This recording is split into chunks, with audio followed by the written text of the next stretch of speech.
Eu sou Madalena Rafael, tenho 51 anos, tenho a doença há 30, desde 1991, de novembro de 1991. A doença começou de uma maneira um bocado estranha, apareceu-me com uma mancha na cabeça e não sabia se era um tumor. E então fiz biópsia, fiquei na biópsia, paralisaram o braço direito e após vários estudos lá descobriram que era uma massa de esclerose múltipla. A doença foi evoluindo, sempre a ficar em cadeira de rodas, paralisarem as pernas, não mexer os braços, nevrites, visão dupla, tudo. Tive de tudo um pouco. Na altura fiz uma laqueação das trompas para não correr o risco de engravidar. Estamos a falar em 1998, em que não havia ainda muito conhecimento da doença. E em conversa com o meu neurologista e o meu ginecologista acharam melhor fazer a laqueação. E eu fiz. Agora foi-me descobertos problemas respiratórios e de pulmonares, ou seja, a doença apanhou-me os músculos dos pulmões. Ou seja, em vez de me apanhar as pernas ou os braços, apanhou-me os músculos dos pulmões. Asfixio com facilidade, vou ter que dormir para o resto da vida com um aparelho para me ajudar a respirar, mas posso dizer que, apesar disso, está relativamente estabilizado. Foi em 1982. Em 82. Não foi propriamente um diagnóstico, porque naquela altura não existiam os exames que posteriormente chegaram com uma ressonância magnética. Os sintomas começaram por um desequilíbrio muito grande em que eu nem sequer conseguia segurar a cabeça realmente. Não conseguia ter força nas mãos, adormecidas e sem força, deixava cair tudo. Acabei por ir andar em ortopedia, depois passei para o neurologista e inclusivamente em relação às mãos, como também havia dor, pensavam até que eu tinha um problema do túnel cárpio e possivelmente seria para operar, teria que ser operada. Tive um filho e quando ele tinha 2 anos, então fui a um consultório. Por um lado, os dados todos indicariam que seria mesmo, de qualquer maneira faltava-lhe a confirmação que não tinha, porque não havia recursos. Passados 7 anos,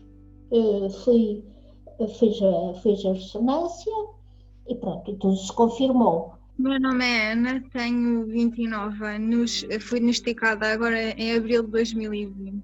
Essencialmente começou por um formigueiro no fundo das costas, onde tinha uma dor e um formigueiro, uma dormência, tudo junto. Uma dor muito forte, se eu estivesse muito tempo sentada, e um formigueiro constante.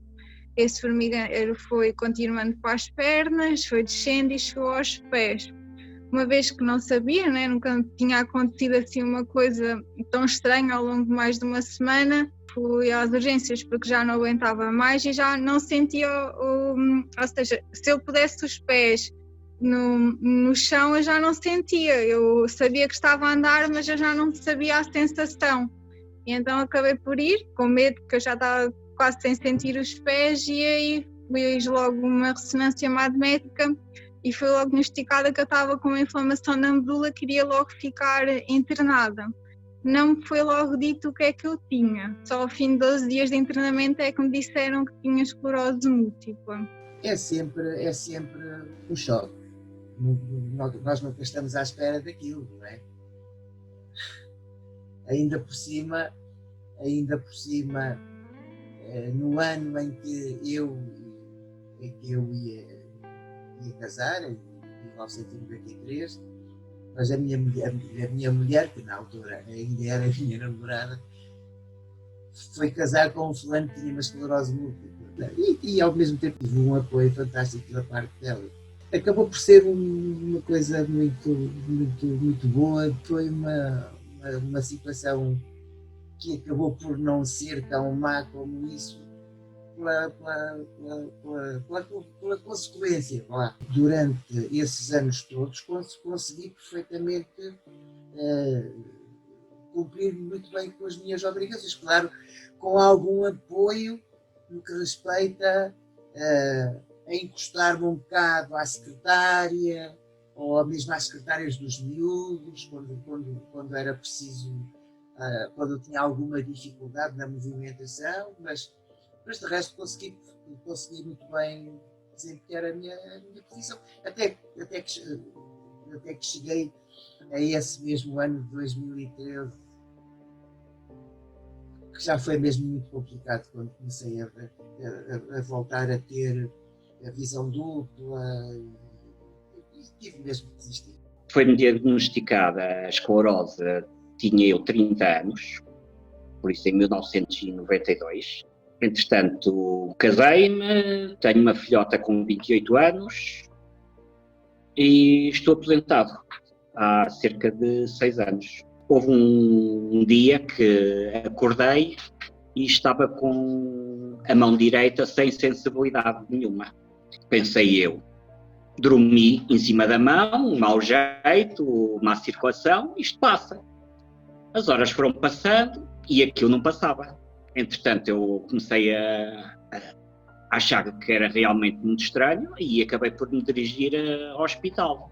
Fui ao hospital, fizeram uma série de testes e depois acabei por ser internado, onde me fizeram punção lombar e pronto, fizeram o diagnóstico completo, mas ainda nas urgências, por exemplo, recordo-me perfeitamente de 2 chamemos de teste que me fizeram, que foi meterem na mão uma tampa de uma esferográfica e uma moeda, e eu de olhos fechados. Eles disseram, o que é que tens na mão? E eu tinha a certeza que tinha alguma coisa na mão, mas uma simples tampa de esferográfica e uma moeda, eu não conseguia identificar o que era. Os médicos falaram com a minha esposa, disseram-lhe o que era, primeiro ainda começaram a pôr a hipótese de que era um cancro na cabeça, um tumor na cabeça. Mas depois então disseram o que é que era e disseram que para seu bem, talvez seja melhor afastar-se do seu namorado. Para azar dela, não o fez. E então está-me a aturar a estes anos todos.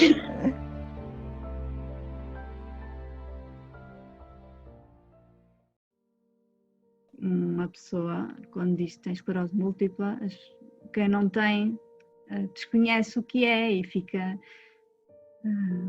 um pouco assustado. Claro que é fundamental dar mais conhecimento à sociedade do que é a esclerose múltipla. Quando entrei para a função pública, na altura estamos a falar em 2002, 2003, aconselharam-me a não dizer que tinha esta doença, porque poderiam não querer assinar contrato comigo. Foi muito complicado, nunca tive ajuda e sempre me prejudicaram, era fita, era paranoia da minha cabeça, eu era uma exagerada, eu só ficava sem andar porque queria, eu ficava sem andar, eu usava muleta, era tudo fita, davam-me os trabalhos mais difíceis, eu pedia para fazer trabalhos mais fáceis, davam-me trabalhos mais difíceis, fazia tratamento com megadose, eu vinha muito branca ou muito vermelha e pedia não me obriguem a carregar com os processos, mas obrigavam. Havia um acidente de viação, eu ia com o juiz e com os advogados e era eu que ia de bengala, com o catéter na mão, e o meu chefe nunca escolheu outra colega, escolhia-me a mim. Eu fui muito, muito perseguida e as minhas colegas uma vez chegaram a dizer que me deitavam a bengala pela janela fora, que era tudo fita, eu não precisava da bengala para nada. Eu acho que se tivesse tido apoio da minha entidade patronal, que estamos a falar do Ministério da Justiça, eu agora não precisava de estar reformada. Acho que ainda há muita falta de informação acerca da doença em si. Porque muitas das vezes fala-se em esclerose e associam a doença de ossos e coisas do género. Eu considero que atualmente eu estou muito melhor, sinto-me muito melhor do que me sentia, sei lá, quando estava a trabalhar. Agora também já estou reformada desde 2003, já estou reformada. Mas houve muito tempo, mesmo na própria escola, ninguém sabia. Não dizia. Trabalhava realmente na medicina pedagógica, mas mesmo essa abertura não tive com ninguém. Trabalhava diretamente com uma médica e com uma enfermeira. O primeiro impacto da enfermeira foi explicar à médica o que era a doença. E ao explicar, disse logo, olha, é aquela doença com que morreu o Zeca Afonso. Portanto, era tão ignorada a situação que, na verdade, nem as próprias técnicas de saúde com quem eu estava identificaram a doença.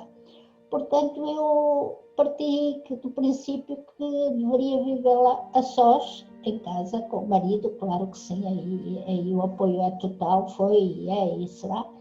Fui-me resguardando muito de falar na doença.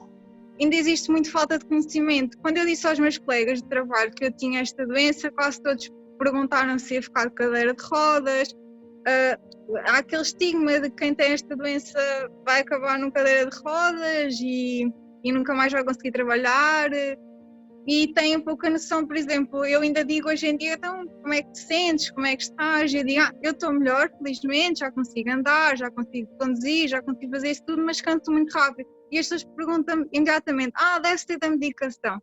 Não conseguem entender que não é só a medicação. Claro que a medicação também tem esse ponto, mas não é só a medicação. E acho que ainda vai ser muito difícil que a sociedade comece a perceber esta doença. Acho que, para além do mais, eu acho que poderia ser no governo também essa mudança, não só para a esclerose múltipla, porque há outras doenças autoimunes que também trazem estas fadigas, até mesmo a questão oncológica. Acho que havia de haver uma mudança na questão de horários mais flexíveis, tendo em conta aquilo que as pessoas têm, as doenças que as pessoas têm. Acho que isso faz muita falta.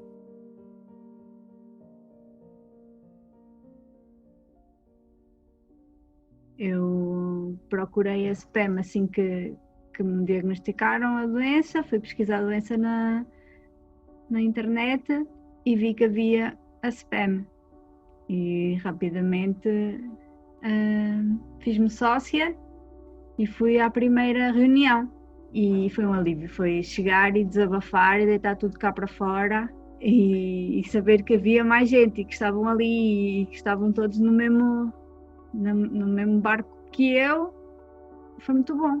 Eu em 1995, 96, cheguei a ir a Lisboa à procura da sede da SPEM. Eu por acaso tenho em casa o número 1 da revista da SPEM e eu acompanhei, posso dizer, a SPEM desde o princípio. Sempre que precisava de alguma coisa, alguma dúvida, sabia que tinha a SPEM a quem recorrer. As amizades que se fazem, os convívios que se têm, saber que estamos a falar com pessoas que não há julgamentos acerca daquilo que nós dissermos. Acho que realmente está ótimo a maneira como nós nos sentimos apoiadas e sentimos que não somos mesmo esquecidas e sentimos-nos em família com a estrutura que nos suporta, nos representa. A partir do momento em que me reformei, acabei por me isolar muito. E realmente a SPEM tem sido o que me obriga, entre aspas, a sair de casa, ou para os convívios, ou para as reuniões, ou para ir correr, ou pronto. Porque realmente o que eu gostava deixei de poder fazer e então acabei por me isolar. Aí somos todos iguais, todos temos as mesmas coisas, ninguém olha para nós e tu tens isto e tu tens aquilo, é um bocado disso. E, embora eu não tenha qualquer receio em dizer que tenho esclerose múltipla, que seja onde for, mas aí é o que eu estava a dizer, falamos todos a mesma linguagem. Sim, eu acho que todos nós com esta doença nos devemos juntar, porque acho que só quem tem a doença é que consegue perceber estes sintomas, porque explicar às pessoas dizem, temos um formigueiro, temos uma dor, as pessoas não entendem, não conseguem perceber, e só quem tem esta doença é que vai compreender. E nós, parece que quando falamos a uma pessoa que tem esclerose múltipla, ela do lado de lá nos entende e que faz aquele olhar de que está exatamente a perceber aquilo que estamos a dizer.